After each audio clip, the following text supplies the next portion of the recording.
Moving to Florida, your relocation checklist. Are you looking to relocate or relocating due to a job opportunity? If this is the case, it can be a stressful time and even a bit scary too. In this video, I'm going to help you better navigate the moving and relocation process. I'm going to walk you through step by step so you can tackle these challenges with ease. I am Dr. Ron Repasy, your real estate doctor with William Ravis Real Estate. And if this is the first time to this channel, I want to welcome you. And if you've been here before, I want to thank you for spending time with me.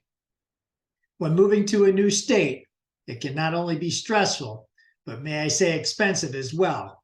If you are moving due to a new job opportunity, then you may have some added pressure related to deadlines. We have many people moving to Florida either from out of the country or from state to state, and I'm going to provide several tips to help make your move go as smoothly as possible. If you're relocating for your job, then you'll be wanting to research your new area as well as your employer.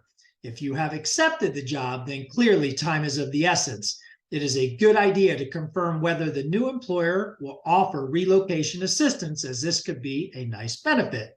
Moving can be expensive, and irregardless if your move is job related or not, you really want to spend time learning the area you are moving to and list out your pros and cons to help make preparations. You may be considering school systems if you have children, or commute times if you will be working away from your home, as well as local shops and stores that are nearby. How about the hospital systems and the medical care in the area?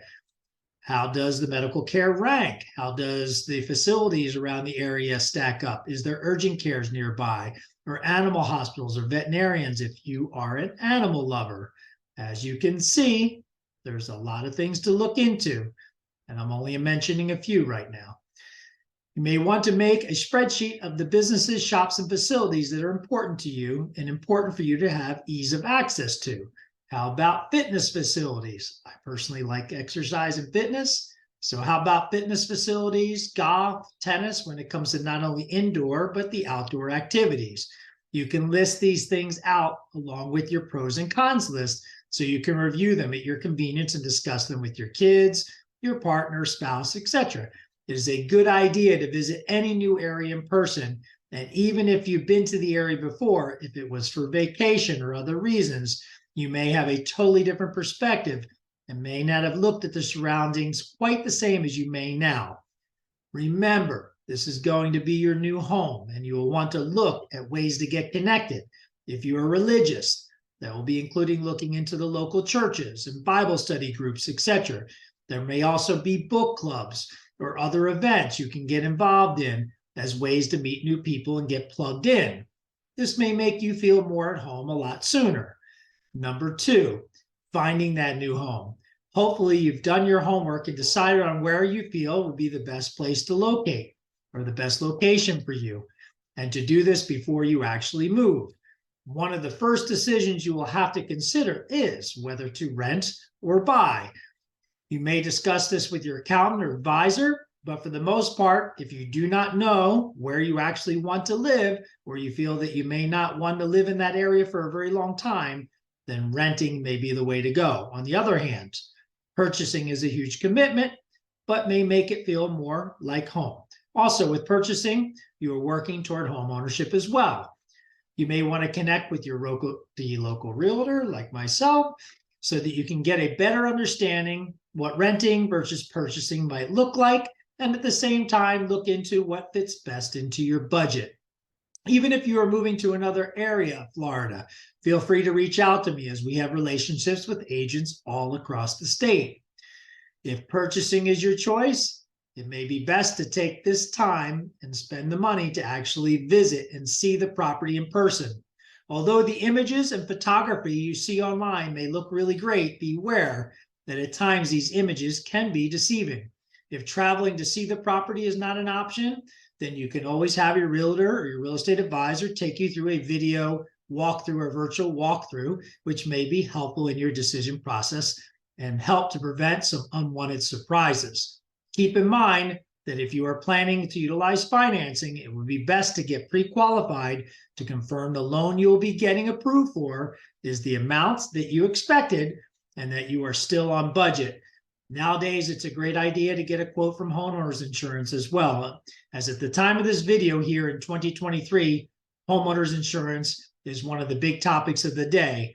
Making sure that you are clear on what the insurance cost looks like will be most helpful. If you're moving for career, keep in mind that if your career will be new and you do not have a track record of yet, this could affect your ability to obtain a mortgage, as many times lenders will want to see an employment history and the stability of any new position. As you can see, there's a lot of things to think about, and this video is about preparation. My goal is to make your relocation plans go as smoothly as possible. Number 3, what about your current residence? Do you own or rent? If you rent, you will need to look at the terms of your lease to determine how much notice you need to give your landlord, as there may be penalties if you need to break your lease early. Now, if you currently own your home, you'll be needing to look at options of renting or selling this property. If you decide to sell your home, how much time will you need realistically to get that home sold? How much would you net from that sale? Again, this may be best handled by working with your local realtor that you trust, and it can help you walk through this process and map it out. Number 4, planning your move. What will you be doing with your personal belongings? Will you most likely be making decisions on what you are keeping and what you are letting go or getting rid of? You will be packing up the items you are taking with you, and the other items you don't need can probably be sold or donated. You may be doing some other packing and moving yourself, but many utilize the service of professional movers, which can help the process move along. And if you are moving a long distance, it may be the way to go.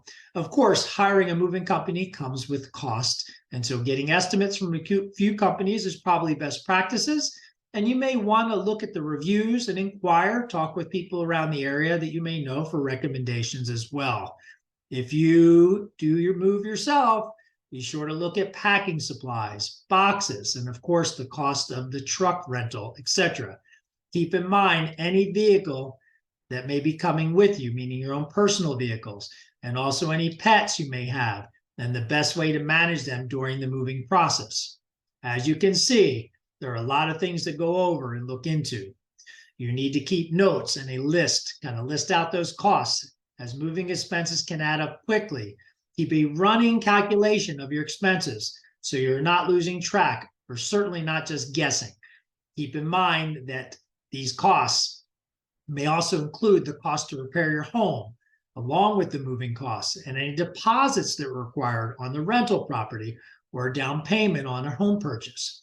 You need to think about utilities, as there may be an initial activation fee sometimes. You may want to think about what the insurance looks like for your home and auto as well, as these are all additional expenses and much more. You may need to be prepared to pay the carry cost if your current home hasn't sold by the time you move into your new home. Don't forget about taxes and possibly homeowners association dues, HOA dues. Your real estate agent can put together a net sheet for you outlining what the closing costs would look like, including commissions, mortgage fees, title fees, recording fees, and maybe legal fees, etc. I recommend that you work with an accountant and also do some homework and kind of line up what a rainy day fund might look like. So you have a rainy day fund for any unseen costs or expenses that may arise. Number 5, timeline. You'll be piecing together your timeline as well, so that you'll begin to look at your arrival date and work backwards. This way, you will build a plan as to how you will get there and limit added stress, which is what we're trying to do, right? We're trying to limit that stress. Place important items and due dates into your calendar or the old day planner to hold yourself accountable. A very, very good idea. As part of these timelines, or as part of the timeline process, who will you need to notify? Probably your friends and family. How about the utility companies, the service providers, banking and investment institutions, insurance providers, postal service, of course, for mail forwarding or change of address, One helpful tip is to look over your bank statements or maybe your credit card statements to see who you will need to notify about your move. You'll be updating your driver's license, passport, pet registration, and various license and permits you may have. And the sooner you make this list, the better, as there will be lots to do, as I've said several times. Last but certainly not least, look into tax-saving options like Florida homestead as soon as possible and understand what you need to do to benefit from these programs like we have right here in sunny Naples, Florida. There are many things to consider and many things that tend to be misunderstood. And so I hope that this content is helpful in your real estate journey. As always, I want to thank you for watching your Real Estate Doctor channel. I'm always really happy when you like and subscribe to my channel, as that is most appreciated. You may enjoy some of my other videos. I will attach in the description below the hidden costs of buying your home and how you can reduce your expenses now. So in the link below and probably the end of this video, you'll see a card to hidden costs of buying a home and how you can reduce your expenses now. So hopefully that'll be helpful for you. Feel free to comment. Don't be shy. Send some comments out. You can reach me at area code 239-331-5886. That's area code 239-331-5886. I am Dr. Ron Repasy with William Ravis Real Estate. And as always, I want to wish you blessings to you, wishing you peace, health, and happiness. And we'll catch you next time. Bye-bye.